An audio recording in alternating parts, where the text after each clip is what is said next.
هل تعاني من التهاب الشعب الهوائية والالتهاب الرئوي ونزلات البرد والسعال والبلغم وغيرها من مشاكل الرئة؟ إذن أنت في المكان الصحيح لتتعرف على فوائد عشبة آذان الدب. عشبة آذان الدب، والمعروفة أيضا باسم نبات البوصير، هي نبتة مزهرة تتواجد في معظم البلدان العربية، وخاصة على حواف الطرقات. آذان الدب عشبة متعددة الاستخدامات. يمكن استخدامها عن طريق شربها أو استنشاقها للأغراض الصحية. تستخدم عشبة آذان الدب في الغرغرة من أجل فوائدها في علاج الربو والتهاب الشعب الهوائية والالتهاب الرئوي ونزلات البرد والسعال والبلغم وغيرها الكثير من المشاكل الصحية. فوائد عشبة آذان الدب: تعالج أمراض الجهاز التنفسي.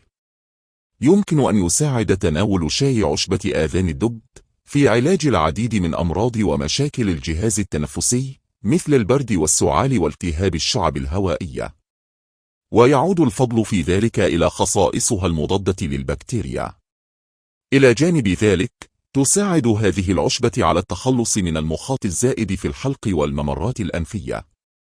يمكنك أيضا تجربة الغرغرة مرتين يوميا لتخفيف التهاب الحلق. تعالج الربو. شاي عشبة آذان الدب مفيد جدا للأشخاص المصابين بالربو. يمكنك شرب شاي هذه العشبة أو حتى استنشاق بخار أوراق النبات في الماء الساخن. يمكن أن يكون مفيدا أيضا في علاج احتقان الأنف. تعالج التهابات الأذن. يمكن استخدام الزيت المستخرج من أزهار عشبة آذان الدب بكفاءة كعلاج طبيعي لالتهابات الأذن، وذلك بفضل الخصائص المضادة للبكتيريا والمضادة للالتهابات التي تتميز بها هذه العشبة.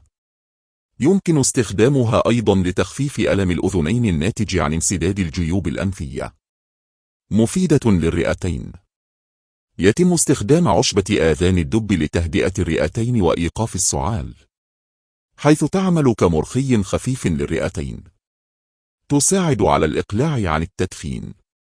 يشيع استخدام أوراق عشبة آذان الدب من قبل المعالجين بالأعشاب لمساعدة الأشخاص الذين يرغبون في الإقلاع عن التدخين، وذلك بسبب قدرتها على دعم صحة الرئتين. كما يمكن استخدامها في نفس الوقت كعشب للتدخين للمساعدة في تحقيق الرغبة في تدخين شيء ما.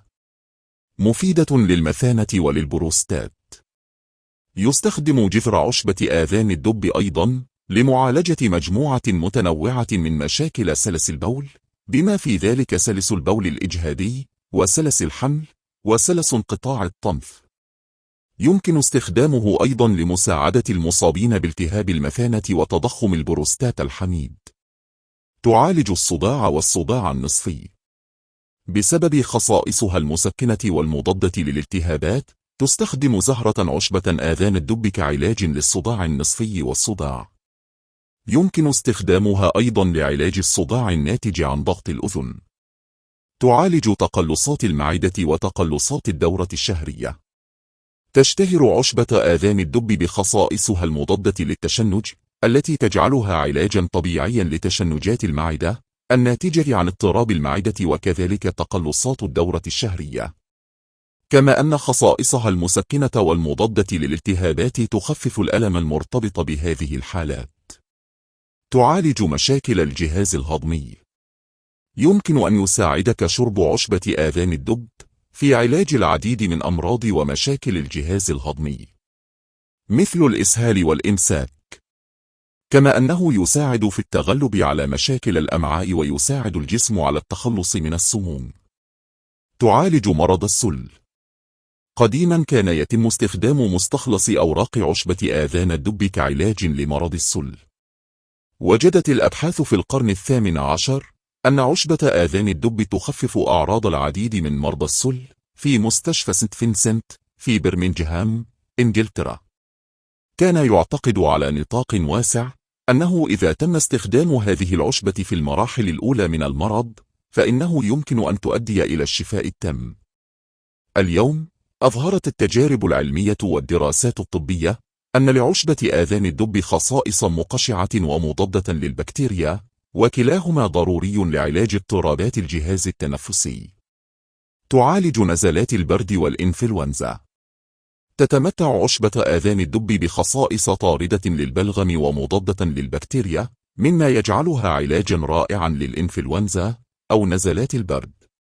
وفقا للباحثين الطبيين فإن الصابونين الموجود في عشبة البوصير هو المسؤول عن قدرة هذه العشبة على طرد البلغم، كما أنه يساعد على تقليل كمية المخاط الناتج في الجسم ويقلل من الاحتقان. تعالج آلام المفاصل والروماتيزم.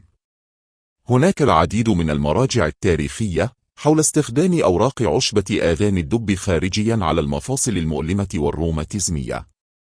في الآونة الأخيرة أصبح استخدام جذر هذه العشبة شائعا لعلاج آلام الظهر.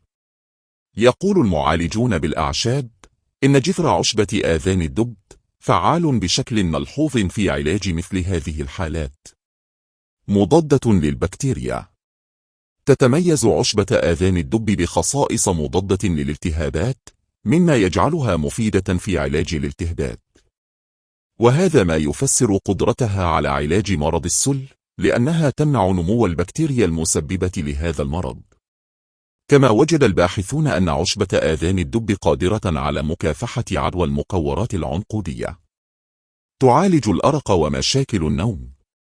الأرق هو أحد المشاكل الشائعة المتزايدة بين الرجال والنساء من مختلف الفئات العمرية. تعمل عشبة آذان الدب كمهدئ طبيعي، لذلك تعتبر خيارا مفيدا جدا للتغلب على مشاكل النوم وتجنب الآثار الجانبية للحبوب المنومة. تعالج الأمراض الجلدية. يمكنك استخدام زيت عشبة آذان الدب لعلاج العديد من الأمراض الجلدية، خاصة علاج البثور والجروح الصغيرة. كما يمكنك تطبيق شاي أوراق عشبة آذان الدب على القروح والجروح خارجيا أيضا، كما أن لها تأثير مهدئ على الجلد.